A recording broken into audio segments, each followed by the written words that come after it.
You're muted.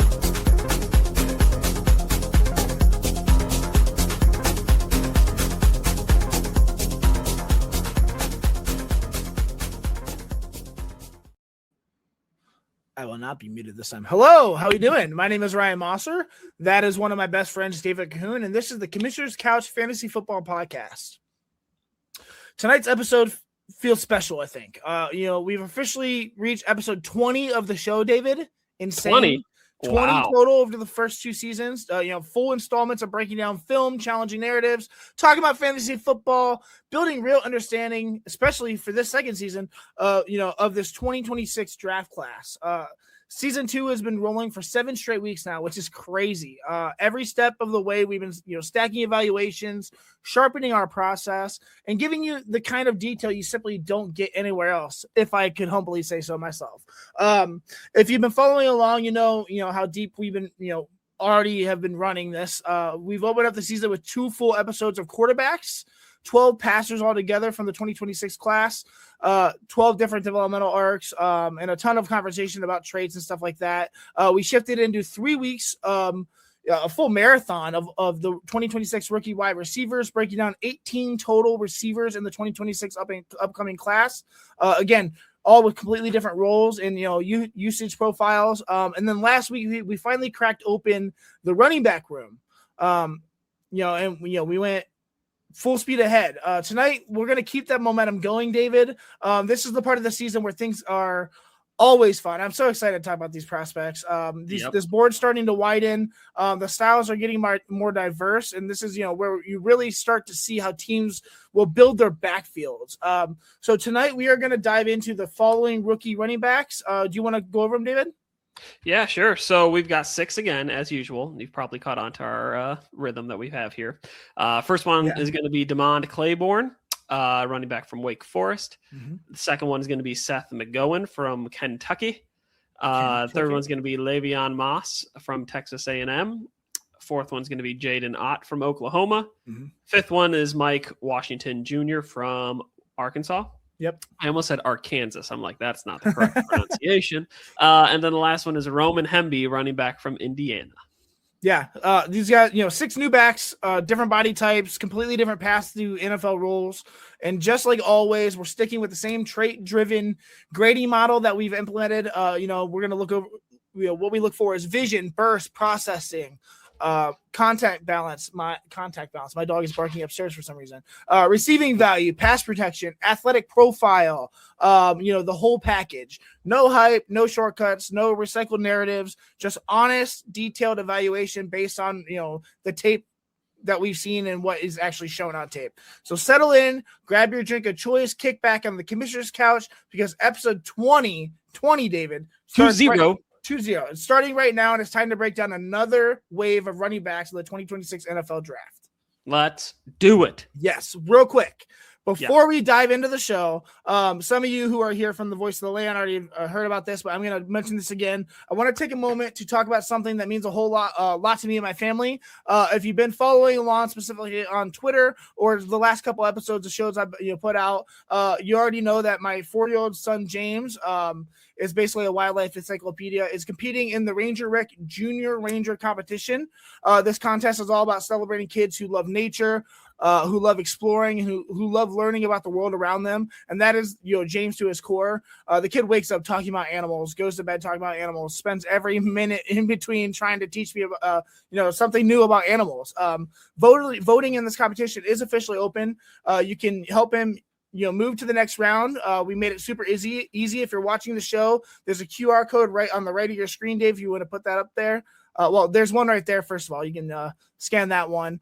Just scan it, and it'll take you straight to his voting page. You can vote once per day for free. It just takes maybe 10 seconds. If you see any of the videos that I posted about my son breaking down his animals, talking about their habitats, explaining animal behavior, rattling off, facts like a tiny David Attenborough, you know exactly why we entered him. He loves this stuff and he lives it.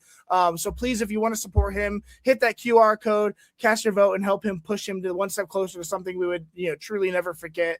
It would really mean the world to us. David, you can put the other QR code up at the top for me. Yeah, I got the small one up on. Yeah, so anytime other than the ones that we're going to do for our sponsors, that'll be up there. Please, we'd really appreciate it. So yeah. The flamingo video of your son though is my favorite. He's really, I love the parrot. So detailed. It's crazy. He's obsessed. It's so fun to watch. Obviously, I'm a hiker. I try to get over 2,000 miles a year hiking, and I've been taking him for the past 2 years, and he's learning about mushrooms and animals, and just I've been teaching him. He's now teaching me, so it's pretty crazy. So it's really fun. So yeah, he's a good kid. I'd really be very go vote. Yeah, that QR code up top is for the Junior Ranger competition there for James. Thank you. Yeah.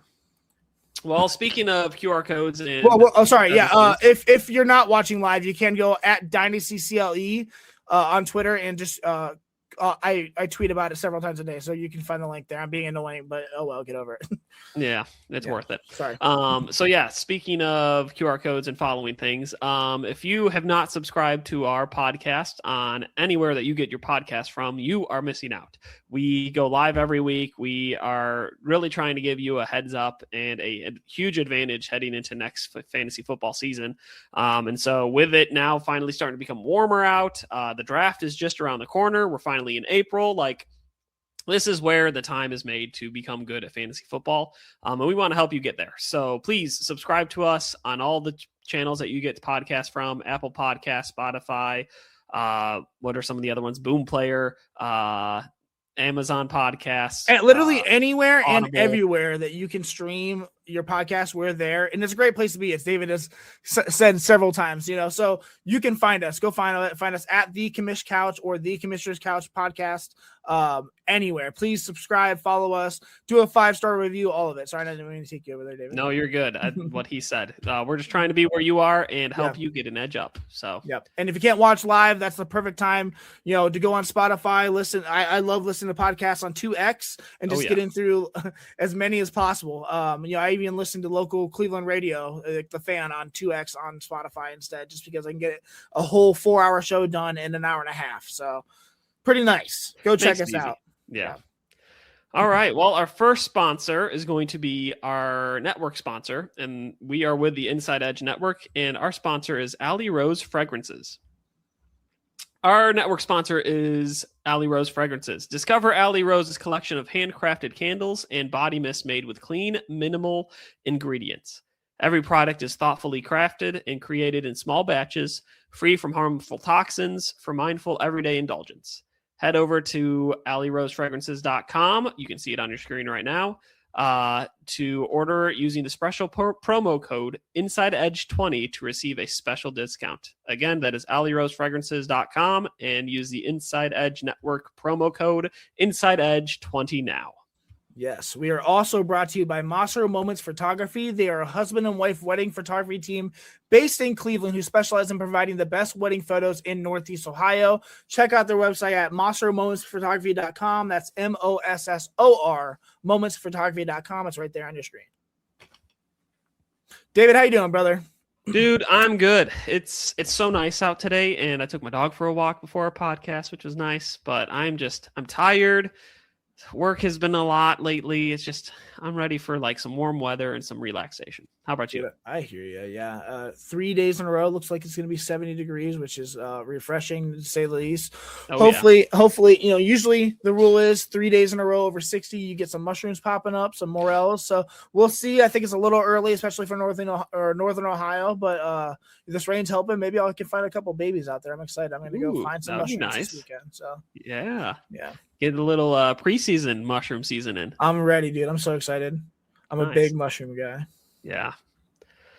All right. Well, shall we talk through where we're at in our process? Let's do it, brother. All right. So we are still in our preseason, or I guess pre-draft series that we're going through right now. So we are going to talk through, and we have talked through a lot of different position groups for fantasy football. So we talked about the quarterbacks already. We covered 12 different quarterbacks in this draft. We have some sleepers that we like too. If you missed those, go ahead and watch them or listen to them again. They are worth it. And then we also covered wide receivers. So we spent time covering 18 different wide receivers. Honestly, we could have spent time covering 50. This draft class has a lot of really good and deep wide receivers that will be, I think, relevant come fantasy football season. And right now where we're at is we are in week 2 of covering the running backs. So last week we spent our first week covering 6 running backs, all various different styles and abilities. And really, I think there was one that set himself apart between everybody else. But this week, we're kind of diving in a little bit deeper, going into some of the more hidden gems of this running back class. Maybe some guys who could surprise people landing in the right spots. And it's going to be a good time. So I'm really excited to dive into them. And then after we're done with the running backs, we'll have another episode next week. And then right before that, after that, we will cover the tight ends. We'll just do one episode of that because the tight ends this year are not super deep. There's some good names to cover, but we're not going to go in too deep there. And then after that, we'll be at the NFL draft where we will be live to cover all the draft. Dude, I'm so excited. The first round. That's going to be so fun. Excited. Yeah, we are looking into getting some special guests. We might have some prizes. We're going to break down. We're going to be for the whole first round. We're going to break down every prospect, offense or defense. It doesn't necessarily, defensive players, obviously, unless you do an IDP, aren't necessarily important for your fantasy team, but the impact for the team in general could, you could spin it in a way for fantasy football in that way. And we might have some guests during those defensive picks as well. Nonetheless, it's going to be a ton of fun. We're going to have a ton of breakdowns. Got to come check us out on, for the Commissioner's Couch, featured by the Inside Edge Network. It's just going to be a blast. I'm so excited. And we're going to break down all the players that get drafted, how it's going to impact fantasy, specifically the offensive players. So it'll be a good time. Definitely save it on your calendars because it'll be fun. Yep. All right. As we shift into the next phase of tonight's show, it's a good moment to appreciate how much ground we've already covered this offseason, which David has already done. Why do I keep doing this, David? I write it out as if I'm going to tell, and you always do. We're going to stay in the backfield, okay?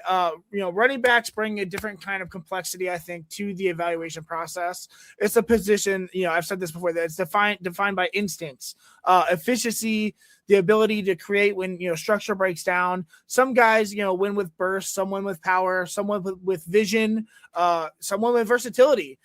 In the 2026 class is a little bit of everything. And this is where the, team identity starts to take shape, where you really see a different skill set, that translate into specific roles for Sundays. I'm ready to do it. Let's get into the second wave of the running backs here. Let's go for number 1, Dave. Let's do it. Number 1.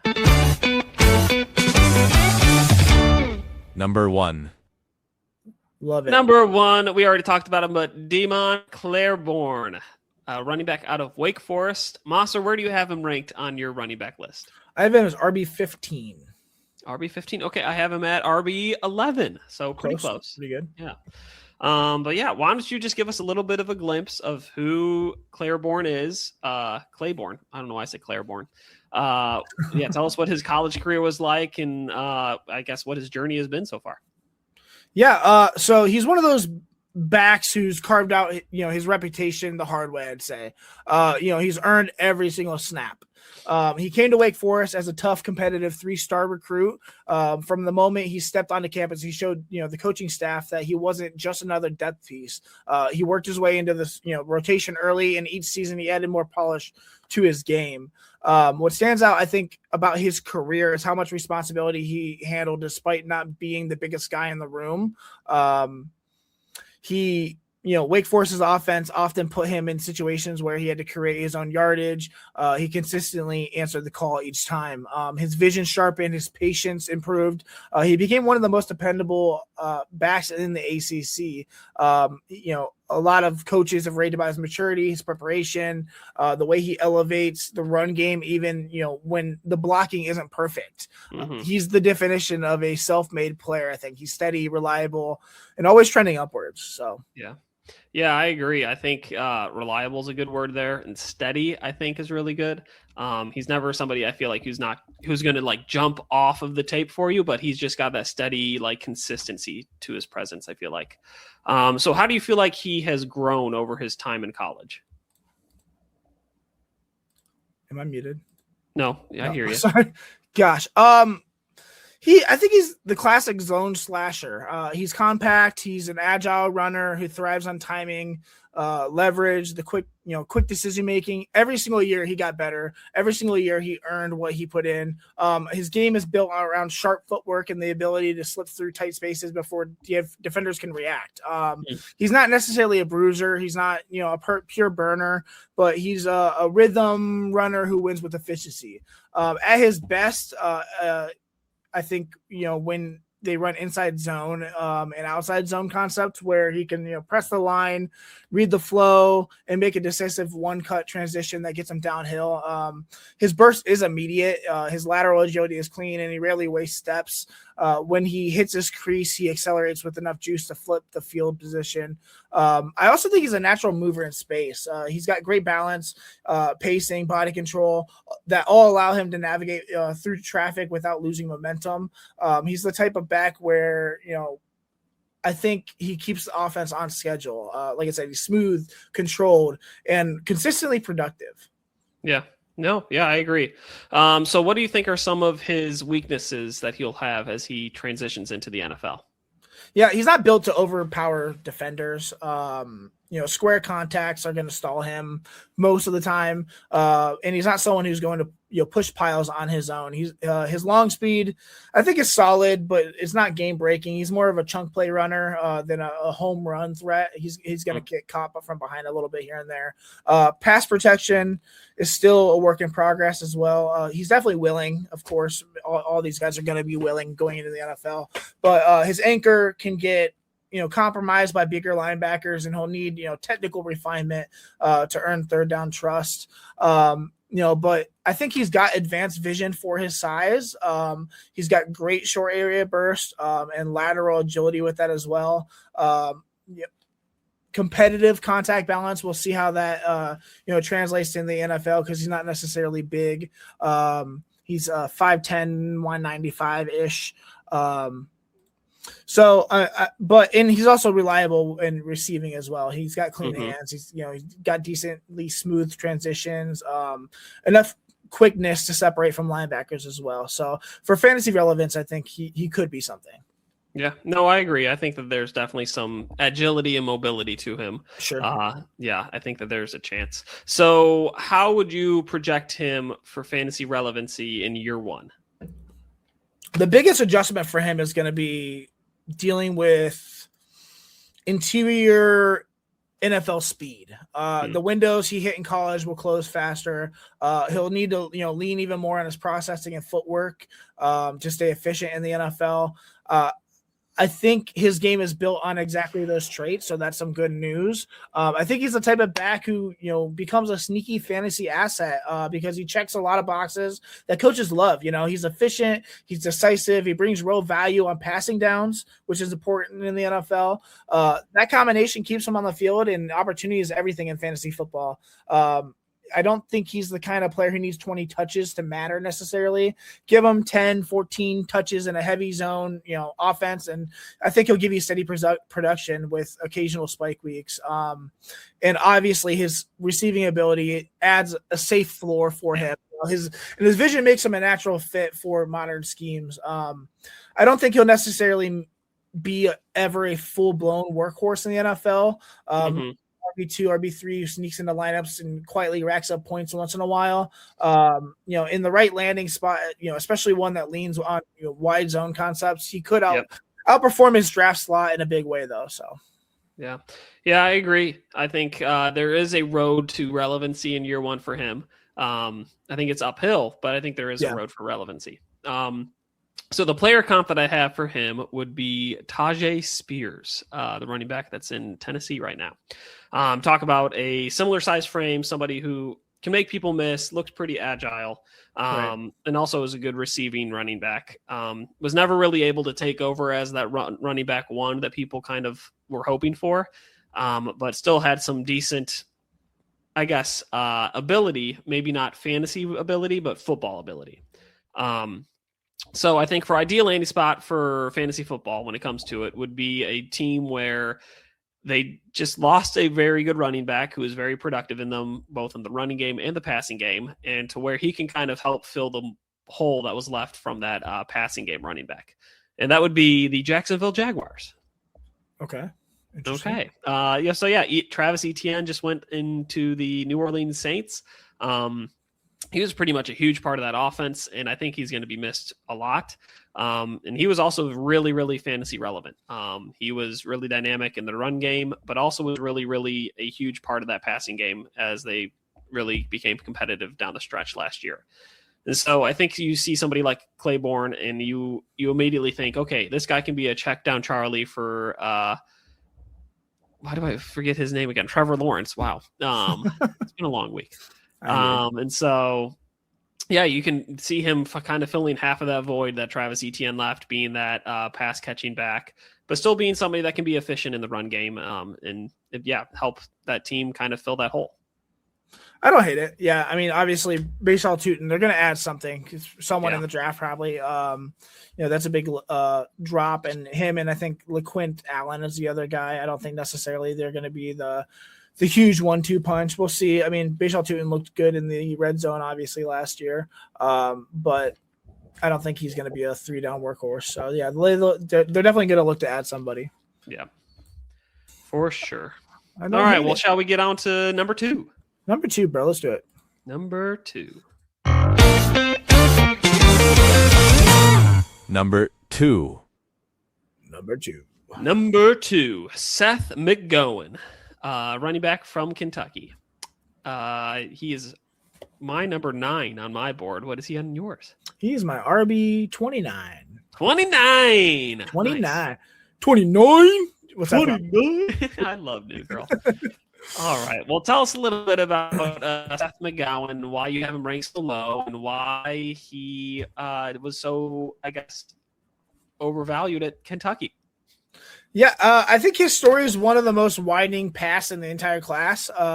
He actually started at Oklahoma as a relatively highly regarded recruit, flashed early, and then stepped away from the program and rebuilt his career piece by piece. He went through Butler Community College, then resurfaced at New Mexico State, and then eventually found his way to Kentucky. Every stop he showed growth. I think what stands out much is how much more polished I think he became over time. By the time he got to Kentucky, he looked like a veteran. He was patient, physical, I think much more fully control of his game. A lot of coaches praised his maturity, toughness, the way he adapted to different systems. Obviously, he went from program to program there, really rebuilt his career. He's played in spread looks, gap-heavy structures, zone-based offenses, and he's handled all of it with professionalism. I think he, enters the draft as a seasoned, well-rounded back who's taken the long road, but made the most of every stop. Before we, talk about him strictly as a football player, I think it's important to acknowledge the off the field chapter of, that shaped the middle of a portion of his career. I did say that he stepped away from Oklahoma. I don't necessarily think that was probably voluntarily. Back in 2021, during his time at Oklahoma, Seth McGowan was involved in a serious incident that led to criminal charges.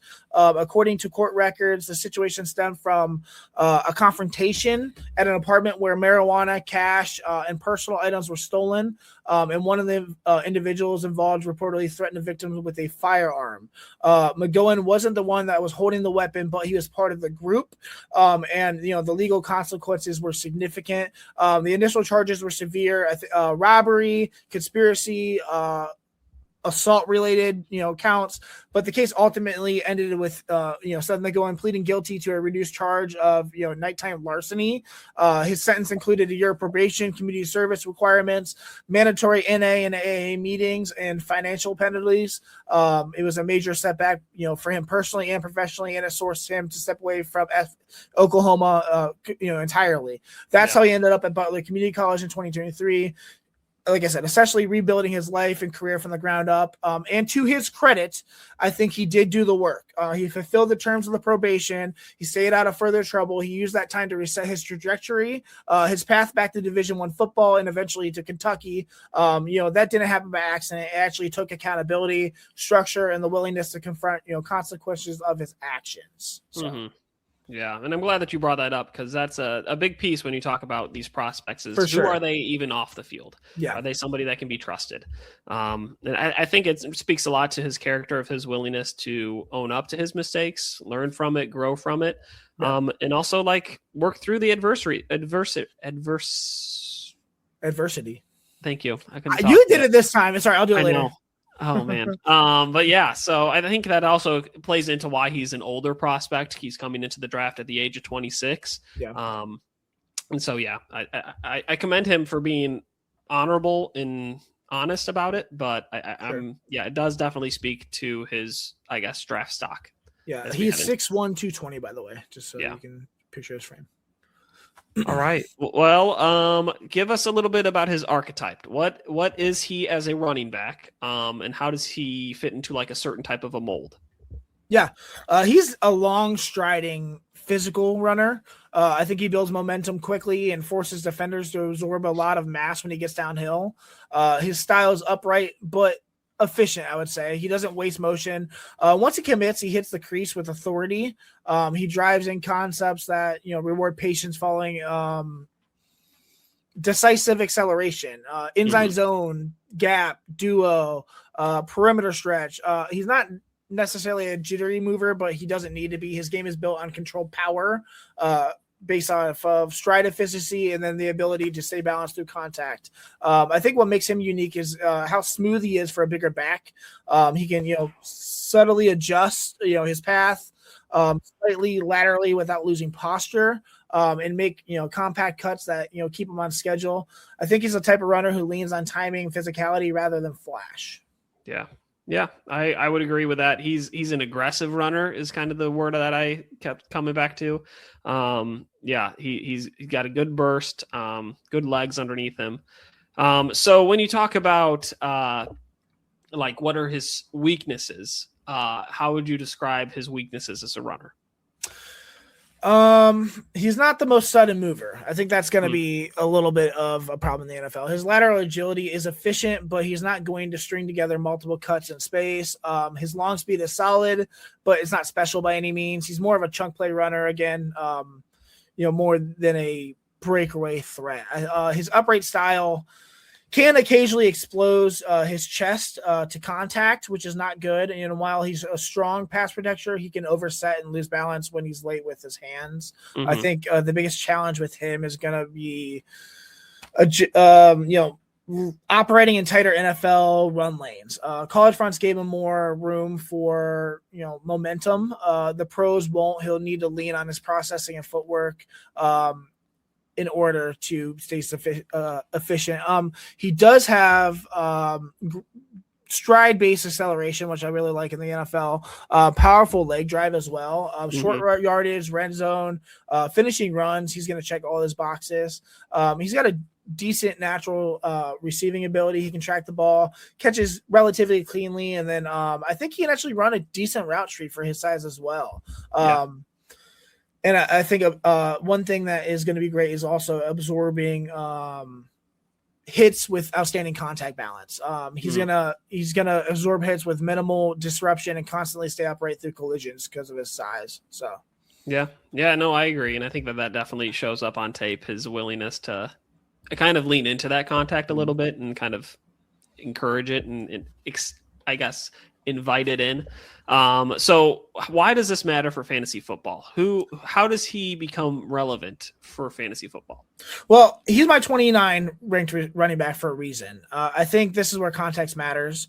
Seth McGowan is a good football player. He's tough. He's reliable. He's well-rounded. But when I stack him against the rest of this class, I think a few things push him down my board. I don't think his ceiling is as high as the backs above him. He's steady, but he's not a dynamic creator. He's going to win with efficiency, not explosiveness. And in a class where several backs can tilt the field, I think that's going to matter.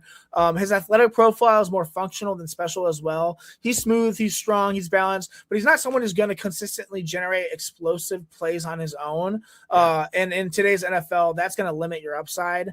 And then thirdly, I think, his style depends heavily on structure as well. He's going to thrive when the blocking is clean, the picture is defined, but when things get muddy, he can struggle to create independently. So I think, that is the context that matters. For fantasy, I think he is the type of back who becomes a fantasy value because he does so many things well. I'm not gonna, he's big, he's strong, short yardage, red zone. He's going to be relevant. I think he's physical enough to earn early down work, reliable enough to stay on the field and pass protection, and polished enough to, as a receiver, to carve out third down snaps. And like I said, he's got a decent route tree. I think that combination is going to give him a path to meaningful touches, maybe not right away, but sooner than some will expect. I don't think he's a boom or bust runner, but he is a steady producer. He'll give you consistent yardage, goal line potential for sure. And like I said, sneaky receiving value. In the right offense, especially one that leans on inside zone, duo, gap, you could be flirting with RB2 production, I think. I don't necessarily think RB1, maybe if the matchup tips in his favor, but I don't know. It's just going to depend on what offense he gets in and what that room looks like. I think he is the definition of a high floor fantasy back who can outperform his draft slot if he lands in a system that values physicality and efficiency in the running game. Yeah, I agree. And I think that the goal line work is where he will become most fantasy relevant in year one. He's just a big body that can break contact and get through the line to score touchdowns real easily. So when it comes to a player comp that I've got for him, this is a little bit of a throwback player, but I think there's a lot of similarities in the way that they play. But this would be Chris Carter, running back. Somebody who may not have been the most explosive player, may not have been the most, dynamic in the running back room, but somebody who was just an aggressive runner, ran downhill, had a decent amount of burst, and just broke tackles. He was somebody who wasn't just going to be stopped the first time that somebody touched him, but was just going to keep running because that's what he was really good at. So when we think about ideal landing spots, you talked about somewhere where the room's maybe not complete. They really rely on that zone duo type of a running style, and he can still find some opportunity in the pass game. I picked the Seattle Seahawks for this ideal landing spot, actually. A place where he can kind of compete to get that running back 2 role, because it looks like it's going to be Charbonnet right now as running back 1, but we'll see. Somewhere he can find his kind of niche as that goal line working back, but still kind of get some stuff out of the backfield. It's just be like somebody who, hey, you need somebody to run, I'll run. And so I think the Seattle Seahawks, since they lost Kenneth Walker as their workhorse back, they're going to need to figure out that running back room. And I think somebody like a Seth McGowan could really step in and become a certain piece of that running back by committee style that they're probably going to try and do this year. I like that. No, thank you. I appreciate it. All right. Well, we've said this last week and the weeks before, but the Inside Edge Network and us here at the Commissioner's Couch, we are growing. We have a lot of fun new sponsors to get through. And so this first one is going to be brought to you by Fanatics. Hey, everyone. This is David from the Commissioner's Couch podcast. Fantasy football fans, you've found the #1 destination for all the officially licensed football gear you will need this NFL season. The NFL shop from Fanatics.com features sportswear and accessories from brands like Nike and New Era, as well as NFL coolers, so you can head to the tailgate repping your team. If you're looking to add to your collection of tailgate gear, you need to check out our grilling items and coolers. With official player jerseys, polos, and hats, we've got enough gear to keep you repping your favorite NFL team throughout the whole season. Go to Fanatics.com by using the QR code on the screen right now to celebrate your fantasy football teams. Again, that's Fanatics.com, or use the QR code on the screen to buy all the gear you need to rep your team. Good luck. Good luck. All right. Hey, thank you. Good luck to you too. Fanatics.com. If you are interested in purchasing anything off their website, we have the QR code up in the corner of our screen. Go ahead and scan it. Yes, that way. It'll be a great place to really find any sort of NFL merch or anything you want. I've gotten lots of hoodies there. I'm sure you have too, Mosser. But yeah, scan the QR code. There's no code or anything, but yeah, just use that link. Yep. All right. Are we ready for number 3? Number 3, my lord. Number 3, my lord.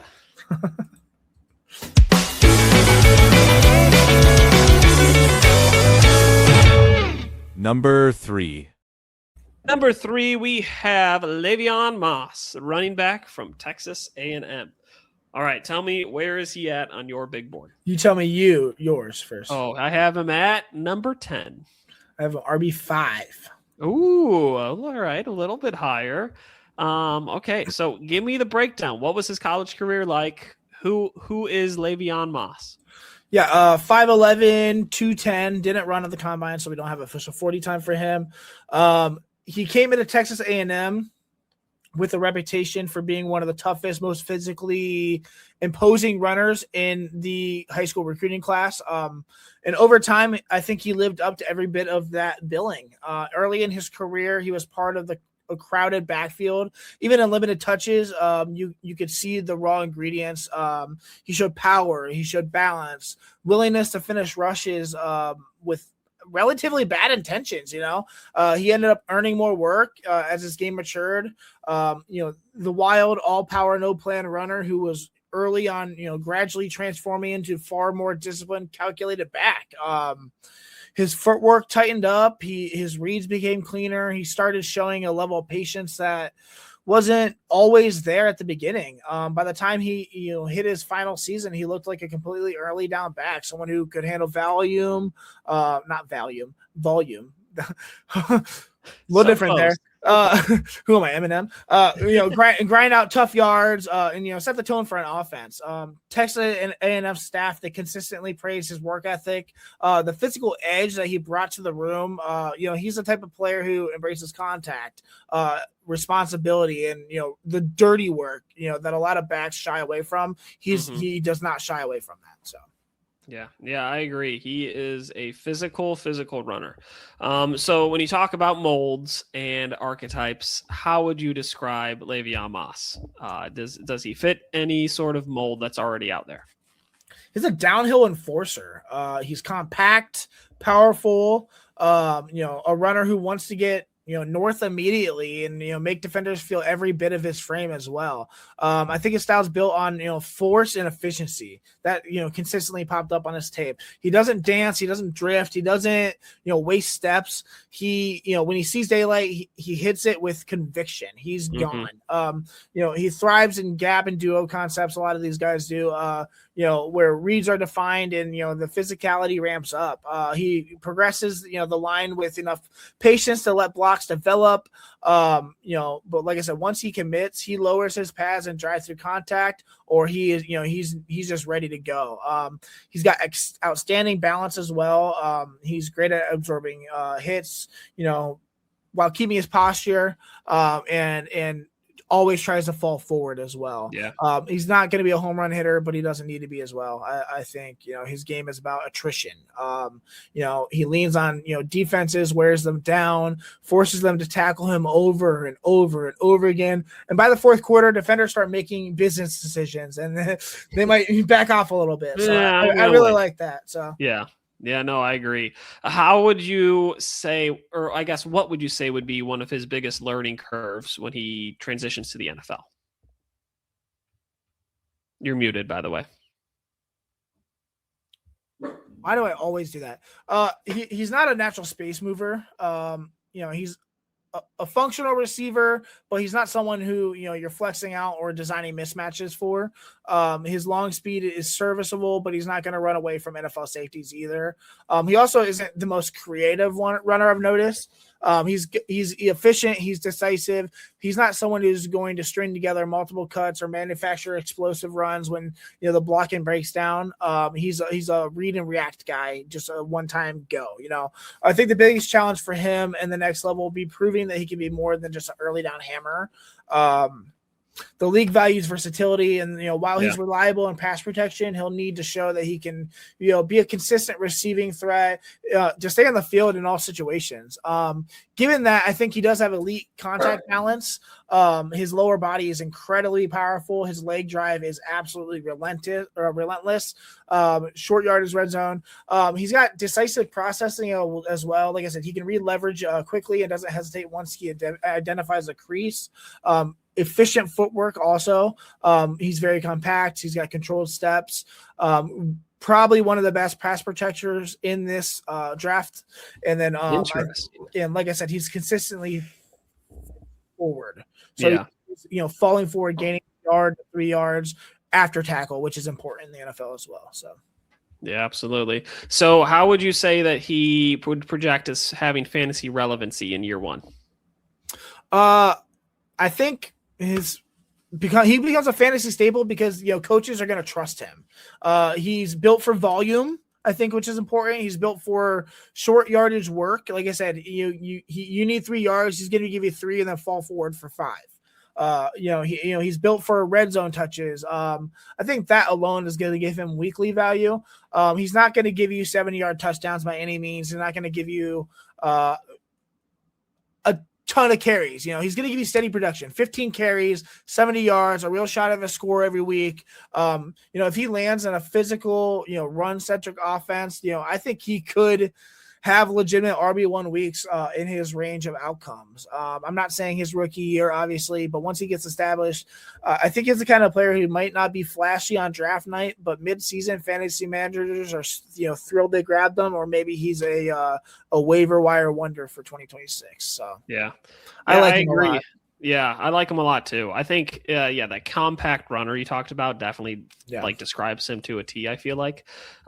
So let me jump in and talk through the player comparison I have for him. Okay. And let me explain this too, because when this player came out, there was a lot of hype around him because of his physicality. But I don't think he ever lived up to it. But that would be AJ Dillon, a player who was quad god. He's got thicker thighs than Saquon. And so I think, there was a lot of hype around him being like, hey, this is a physical running back who's going to get a lot of needed dirty yards, maybe score a lot of goal line touchdowns. And he had a little bit of flashes of that, but really never lived up to the hype of it all. But I think Le'Veon Moss has that plus a little bit more. I would describe him as almost like a RB1B. He has that type of potential in the NFL to be hey, we have a running back A, but we need a running back B who's just a change of pace guy that can really just throw off defenses. And I think Le'Veon Moss can really step into a role like that really well.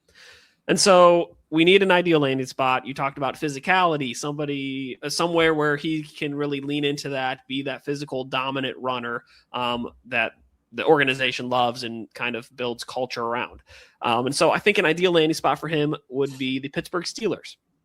You talk about a team that really values being physical, that really values their running backs. You think about a Jerome Bettis, who was a really physical running back in the day. The Steelers really haven't had that in a while. They had some success with Le'Veon Bell recently, but since then, they've really not had a good running game. And I think the players that are currently in that room, it makes it kind of hey, whoever's our most physical guy can kind of be our running back one. And so I think Le'Veon Moss can step in there and become that running back one in the room for the Steelers because of his physicality. Kind of like how Jaylen Warren has done in the past, but I think Le'Veon Moss can do that and be better. Yeah, Caleb Johnson owners just rolled over in their grave. So I mean, at this point though, is he even gonna do anything on I'm so sad, man. He had so much potential. Looks so good. He's got talent, that's for sure, but he just does not fit in that culture, I think. No, so. I don't know. We'll see. Yeah, I do like that. I think they're gonna need somebody, especially with Kenneth Gainwell leaving there. So yep. Very true. All right, number 4. Number 4.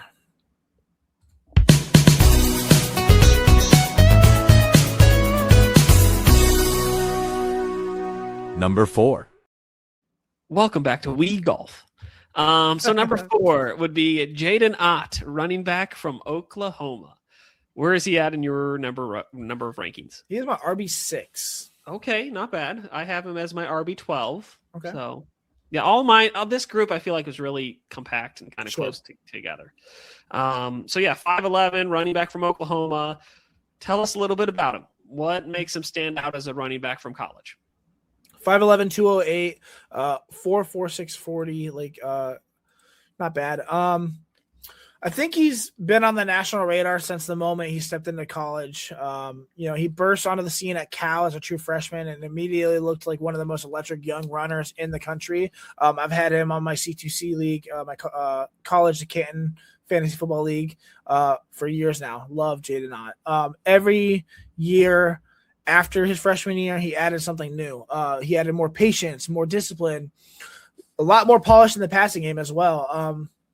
His transfer to Oklahoma wasn't just a change of scenery. I actually hated the transfer, but at the end, I actually ended up liking it. So at first I was like, no, I was so excited for him at Cal going into the last season, but him transferring to Oklahoma, I thought was a statement. He wanted to prove that he could thrive in a faster, more demanding offense. And I think he absolutely did. The same explosiveness he showed at Cal, transitioned seamlessly at the Big 12.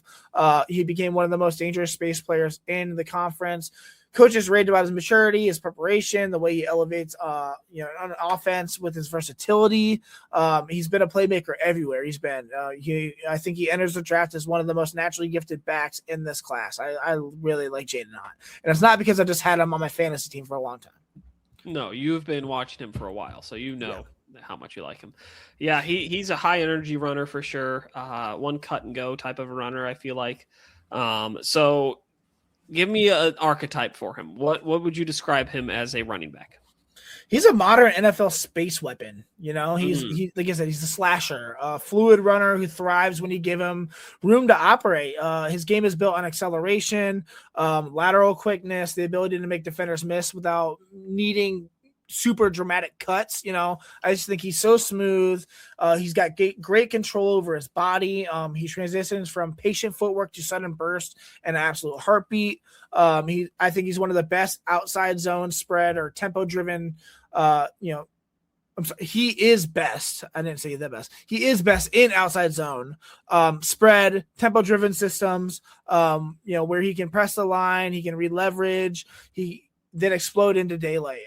He's got efficient strides. His hips are loose. He has the rare ability to string moves together without losing speed. And then there's the receiving element as well. He's one of the most natural pass catching backs in this class. He can run real routes, track the ball downfield, turn simple touches into explosive plays. He's the definition of a modern all-purpose back, man. Yeah. Yeah, he definitely, I feel like, could be a very dynamic running back in the NFL. So speaking of him transitioning into the NFL, what do you think would be one of his biggest weaknesses when he comes into the NFL? He is not built to run through heavy contact, I would say. He can slip through indirect hits, but I think collisions that are square are going to stall him a little bit. He's slightly on the leaner size for his frame. While I think he's very competitive, he's not someone who's going to, push piles by any means in the NFL. I think there are also moments where he tries to bounce too early. The confidence in his speed, it can occasionally work against him, and it's going to work against him a little bit more in the NFL where the speed is obviously faster.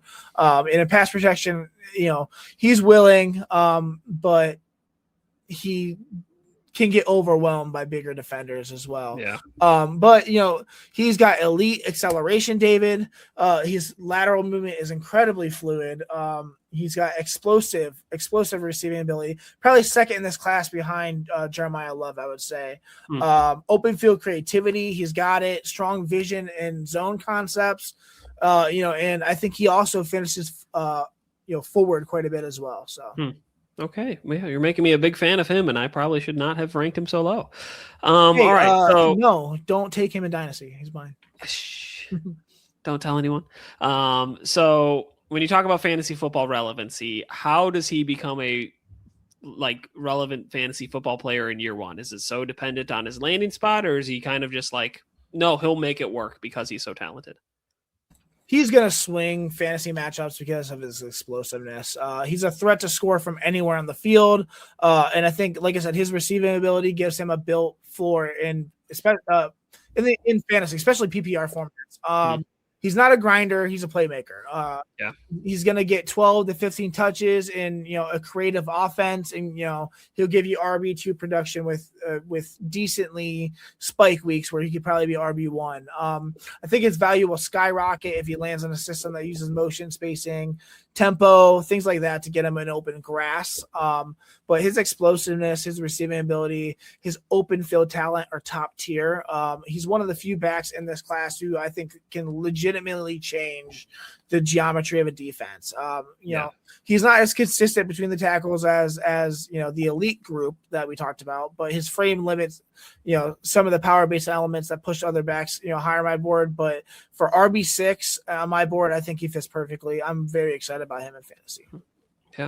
Yeah, you're making me excited about him in fantasy, so I will be watching him closely. All right, so ideal lane, or I guess player comp is what I should say. The player comp that I've got for him would be Isaiah Pacheco. You talk about a high energy running back who's kind of just that one cut, go downhill. I'm going to try and like just go. May not be, I guess Isaiah Pacheco may not be as elusive or agile as an Ott would be. But I think that like high energy, go downhill real fast type of a running back really, I think, describes him well. And so the ideal fit for him that I have would be a team where they kind of need a young running back to kind of come in and just command the room. That would be the Dallas Cowboys. Yes, Javonte Williams had a really good comeback year last year for the Cowboys and was a really fantasy relevant running back, which was great to see because he had so much potential when he came out. But I think they really need a young running back to come in and be like, hey, I'm the running back of this team now. And I think Jaden Ott has the potential to do that. The Cowboys have really been trying to find a good young running back for a while, and I think Jaden Ott could be the one for them. Didn't they just extend Javonte Williams? I think so, but I think it was only like a 2-year deal, but I could be wrong. 3-year, $24 million, $6 million signing bonus, $16 million guaranteed. Not awful. I mean, but yeah, I mean, obviously it's naive to think that they're not going to add to that room, but maybe he could steal it from Javonte. Javonte did have a great year last year, though, especially at the beginning of the season. True, but he's also a little injury prone, so that's true. Yeah. All right, shall we get into our next sponsor? Let's do it, bro. All right. So, as I've said before, we are growing here at the Inside Edge Network, and so we're so excited that we have the ability to talk through so many sponsorships. But our next one here is going to be sportsmemorabilia.com. Whether you're searching for a baseball autograph by your favorite World Series slugger, a signed football by an iconic Hall of Famer, or the jersey of a world-famous soccer star, you've come to the right place. Here at sportsmemorabilia.com, the world's leading source of authentic sports memorabilia, you'll find more than 500,000 authentic products from nearly every professional sports league, team, and players. Not only will you find the next prized sports possession with ease, thanks to superb customer experience and service and tremendous site experience, you'll have the satisfaction and peace of mind that every product listed comes complete with a certificate of authenticity and is fully backed by sportsmemorabilia.com's lifetime authenticity guarantee. So go ahead and head to sportsmemorabilia.com to get your collection started today. The link is up on the screen for you right now as well. And the QR code has been changed, so you can click on that to get there as well. All right, are we ready for number 5? Shout out to them, by the way. They're awesome. They are awesome. Let's do number 5, bro. Number 5.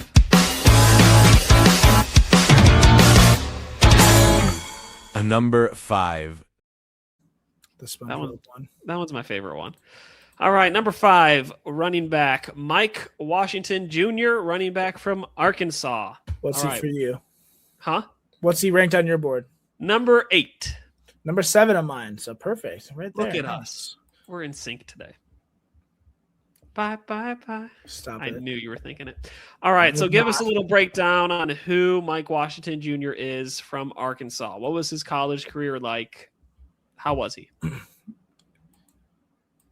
Yeah. 6'1", 225. He ended up running a 4.33 40, which is crazy. Wow.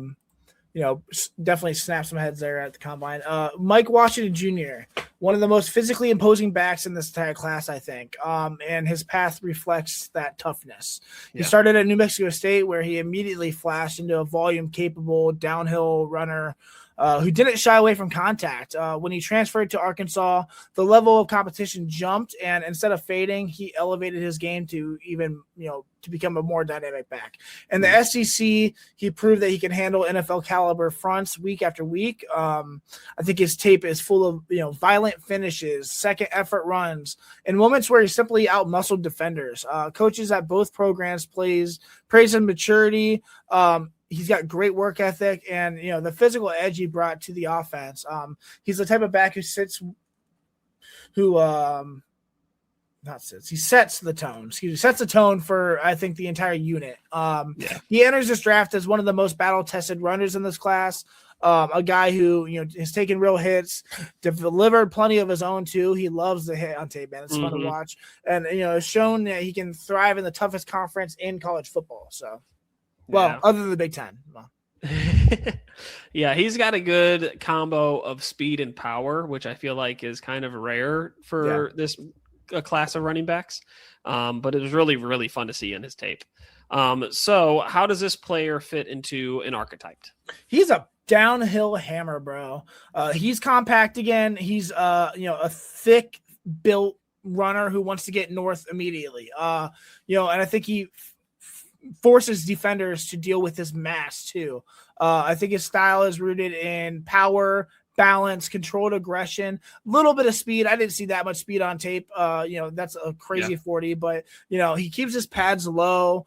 He stays square and drives through contact like he's, trying to send a message to the defense. He's going to be great in gap and duo concepts, where he likes to be physical and, where the physicality is going to ramp up. He presses the line with patience.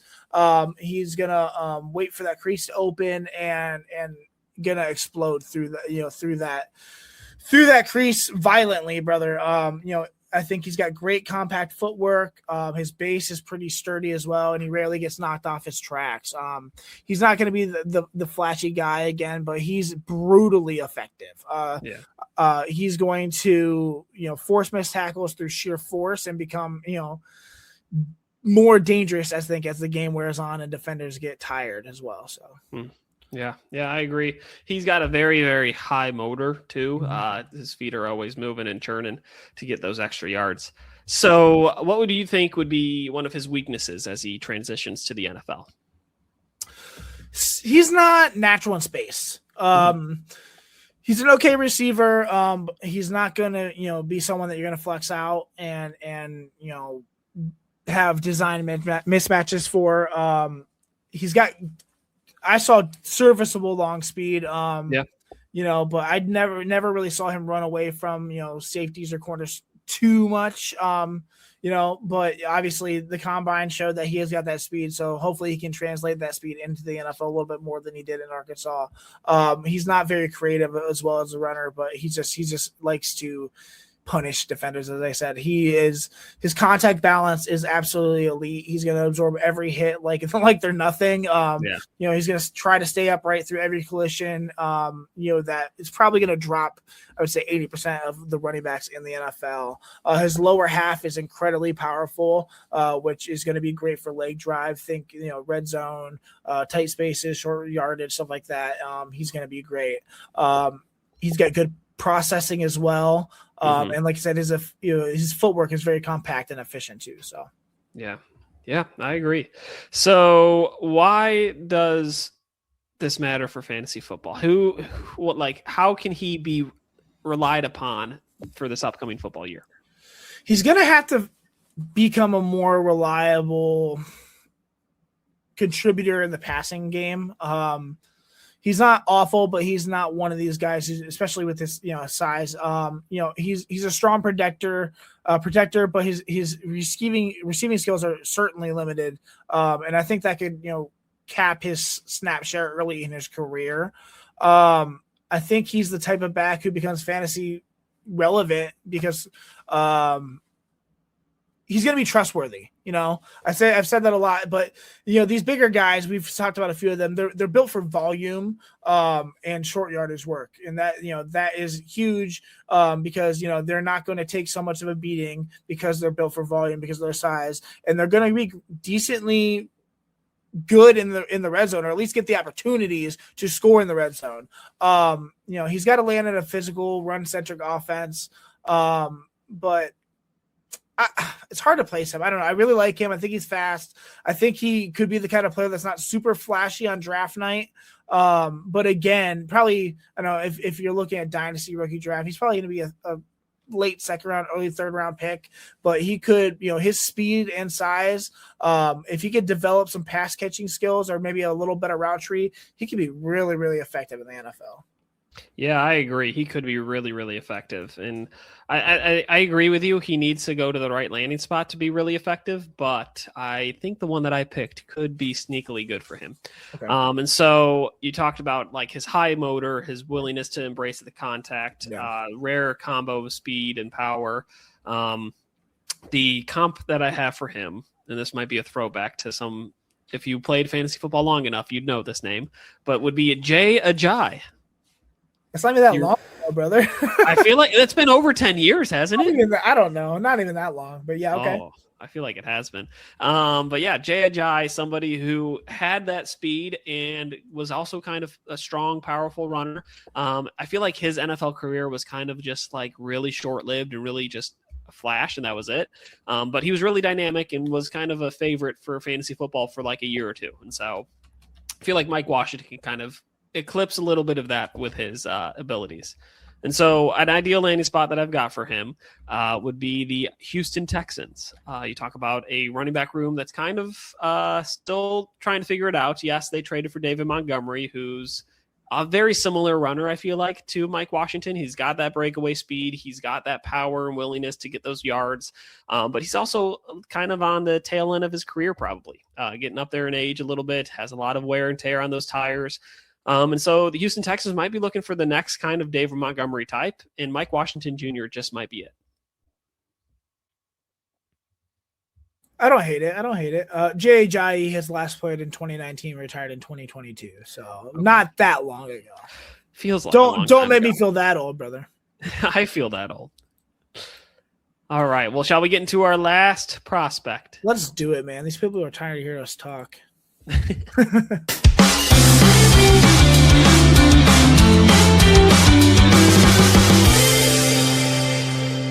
Number 6. Number six. We've got our last running back. That is Roman Hemby, running back from Indiana. All right, where is he ranked at for you? My RB 14. 14? All right, he's my running back 15. So we're similar. Nice. I like it. But yeah, give us a little breakdown on Hemby. He was a running back from Indiana. But what did his college career look like? Because I know he wasn't there the whole time.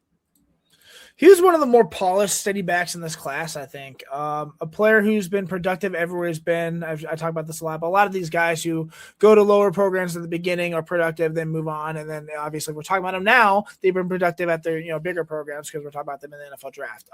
Started at Maryland. I think he became the centerpiece early of their offense, and then obviously transferred to Indiana, where I think he stepped right into a featured role without missing a beat. His game is always built on efficiency, versatility, vision. I think what stands out. It's getting late apparently. Stands out most about Roman Hemby is how mature his approach is. I don't think he's a boom or bust runner. He's a technician. He understands spacing. He understands leverage. He understands how to stay on schedule. Coaches have been, raved about his IQ, especially with football IQ. He's got incredible preparation, and he always handles volume without wearing down, which I think is important going to the next level. I think he's the type of back who doesn't need a spotlight to be effective. Just, quietly stack productive snaps and keep the offense moving kind of guy. So yeah, I like the word you use there, quietly stacks production.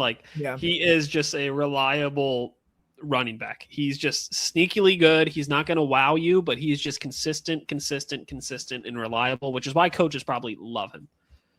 So when you talk about his archetype, let's break that down a little bit more. How would you describe his style of play? He's smooth. He's another glider, man. He has got efficient strides. He's a stride efficient runner who thrives when he can operate in space. His style is built on pacing, on vision, the ability to transition from patient footwork to, very fast, acceleration, while maintaining his balance. He's not going to be one of those heavy hitting bruiser running backs. And he's also not necessarily a jitterbug either. But he has great rhythm. And he's going to win with timing and fluidity. I think he fits beautifully in spread systems where you can press the line, maybe outside zone as well. Read leverage. You can make decisive, one cut transitions. His acceleration is clean. His hips are relatively loose, I would say, and he's got decent long speed, to open lanes and to chunk plays as well. And then I think, he's one of the best receivers in this draft as well. Natural pass catching, Yep. One of the biggest ones in this draft in terms of backs. Yeah. He's got great ball tracking ability. He has a great route tree as well for a running back. There's a couple in these tiers here who I love that have great route trees and great hands. And he's going to be a problem when he gets open field as well. So yeah, I agree. And I guess that leads into my next question is, do you think that's going to be like just the only way he's going to be fantasy relevant is like PPR leagues just receiving, or do you feel like there's more to his game than that? We talk about, quietly, I think he's going to be a sneaky fantasy asset. He checks a lot of boxes. Like I said, he's a natural receiver, and that's where he's probably going to be the most relevant in fantasy. He's efficient in space, and he's the kind of player that, like I said, coaches trust on passing downs. That alone is going to give him a decent path to early downs, I think. He's not going to give you huge 60, 70-yard touchdowns every week, but he's going to give you relatively steady production. Receptions, chunk gains. He's going to be great on screens, consistent usage in space-driven offenses. And PPR, as you said, he does bring real value. A flex RB3 maybe, who can slide into your lineup without hesitation. If he lands in the system that leans on outside zone and uses the running back in the passing game, he could easily outperform his draft slot by a huge way. Yeah, I agree. So the comp that I've got for him is somebody else who's sneakily good in the running game, but is very dynamic as a receiving running back. We've mentioned his name before on this podcast. Do you want to guess who he is? I have no idea. Kenneth Gainwell, running back who was on the Steelers. I forget where he is at now, but a dynamic. Wait, where is he at? Tampa? Am I wrong? That sounds right to me. But yeah, a running back who's really dynamic as a receiver, but is also sneakily good in the running game. He's really loved by coaches. He's just a reliable player. Okay, good, Tampa. But yeah, he's just sneakily good in the running game and I just think loved by coaches because he does what the coaches need him to do. And so I think Roman Hemby really just encapsulates everything about Kenneth Gainwell's game and embodies it and makes it look the same in my mind. That's my favorite comp you've had. So thank you. I like that one. So the ideal landing spot that I've got for him would be a team where they've got a workhorse running back already, but they need somebody to come in and be more of a receiving threat at running back. And so for that, I would pick the Las Vegas Raiders. They have already got their workhorse running back in Ashton Jeanty, who's a stud. And yes, Ashton Jeanty can play in the receiving game, but he's not where he's at his best. And so I think you can get somebody like a Roman Hemby to come in there, be that receiving back, be that best friend for a check down quarterback that they're going to have their first year. And guess what? They played together in college too. That's going to work out well. And so I think Las Vegas Raiders would be really, really lucky and fortunate if they got a player like Roman Hemby to come in and be that running back 2, maybe running back 3. I'll keep my comments to myself about Ashton Jeanty. Oh, I like Ashton Jeanty. He's good. Yeah, he's a great Rashad Penny 2.0. Okay, fair enough. Well, there you have it. We broke down all of our 6 players: Damon Claiborne, Seth McGowan, Le'Veon Moss, Jaden Ott, Mike Washington Jr., and Roman Hemby. So, Moss, I got one last question for you before we close up here. But who do you think has the best chance to shock the world from this group and become very fantasy relevant in year 1? Give me Le'Veon Moss. That's Le'Veon Moss. You heard it in this class. Not this class, sorry. In this 6th group of 6. Yes, yeah. Excuse me. That would be stupid to say if it's not my class. But yeah, this group of 6. All right, Le'Veon Moss. You've heard it here first, ladies and gentlemen. I'm probably going to go This is a tough one. I'm going to go with Mike Washington Jr., I think. I love Jaden Ott too. That was a hard one for me. So. Yeah, that's who I was thinking of too. But I'm going to go with Washington Jr. I just like the speed that he had. Of course, you are a combine darling. You love combines. You see a fat guy run a fat 40, and you're like, oh, I want him on the Browns as my left tackle at second overall, whatever. All right, read W real quick. All right, we got one last sponsor, and that would be W Energy Drinks. Are you looking for an energy drink that does not crash your day? Well, I'm here to talk to you about W Energy Drinks. Clean energy, bold flavors, no jitters, and no crash. Helps you lock in and focus. See why people won't shut up about W at w.gg. That is the actual website, w.gg. W.gg is the website. Yep. It is. There are over 15 flavors to choose from. Be sure to use a promo code InsideEdge10 to save 10% off your order. Again, that's InsideEdge10 to save 10% today. And it's on the screen as well. Yep. All right. Well, thank you all so much for listening to us. Again, if you are not following us on Twitter, X, Facebook, Instagram, TikTok, if you're not subscribed to us on podcasts, Apple Podcasts, Spotify, Podbean, wherever you get your podcast from, please go ahead and subscribe and follow us.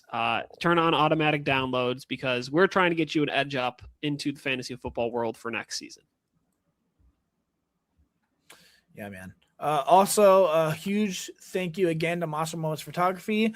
Monster Moments Photography is a husband and wife wedding photography team based in Cleveland, owned and operated by Ryan and Hallie Monster, myself and my wife. For the past 10 years, they've captured more than 100 weddings across Northeast Ohio and beyond, always working together as a true two-person team. Their style centers around authentic, emotional storytelling, documenting the real moments between two people in love and creating images that feel natural, comfortable, and true to the couple. Rooted in Northern Ohio, but inspired by their travels, Ryan and Hallie bring a warm, personal approach to every wedding day. The work blends experience, consistency, and a genuine passion for helping couples relive their best day through timeless photography. Learn more at monstermomentsphotography.com. That's MOSSOR, momentsphotography.com.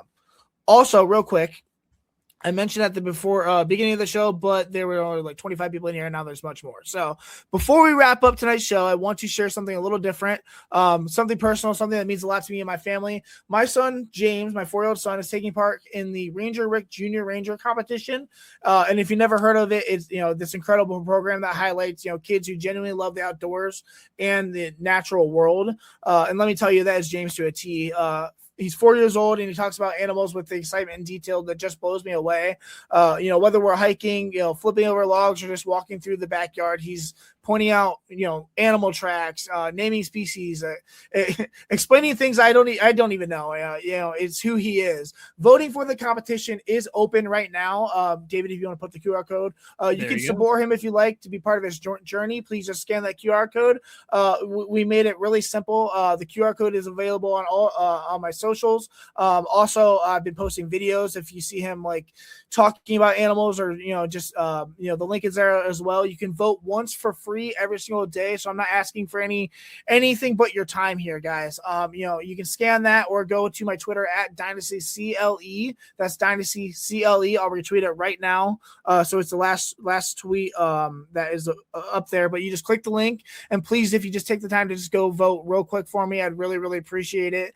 If a lot of people have spoken about how they've enjoyed hearing about him talk, or, just want to help, if you want to help a kid who truly loves nature chase something that fits him perfectly, we'd be, incredibly grateful again. I'm going to retweet that right now. So on my Twitter at DynastyCLE, please go check it out and vote for me. It's completely Go vote for James. He deserves it. He does, man. Yeah. All right. Well, that is a wrap on running back group number 2. How you feeling? Yes. Good, man. Fun, excited. Next week, we are going to break down, we're going to keep pushing forward. We're going to bring out 6 new names, new evaluations, I'd say debates, but David usually just agrees with everything I say, I guess. So I don't know.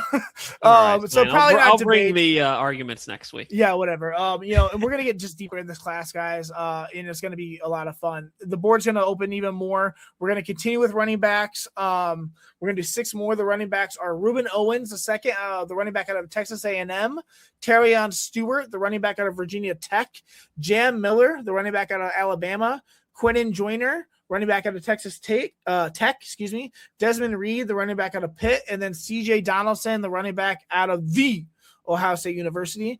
So as always, thank you for, spending a part of your night with us, guys. Thank you for supporting the show. As David said, please go on all of our socials, go on everywhere you can find podcasts. We're going to be there. Please like, subscribe, give us a 5-star review.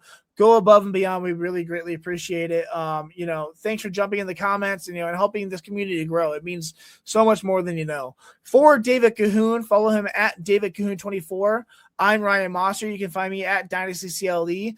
Please, again, go on my Twitter right now and vote for James. That would be incredible. I'd greatly appreciate it. This has been the Commissioner's Couch Fantasy Football Podcast. We will see you next week with 6 more running backs. Rest up, stay locked in, and keep grinding, that tape because, we're just going to keep going. We're really excited. Thank you guys so much, and we will see you next week.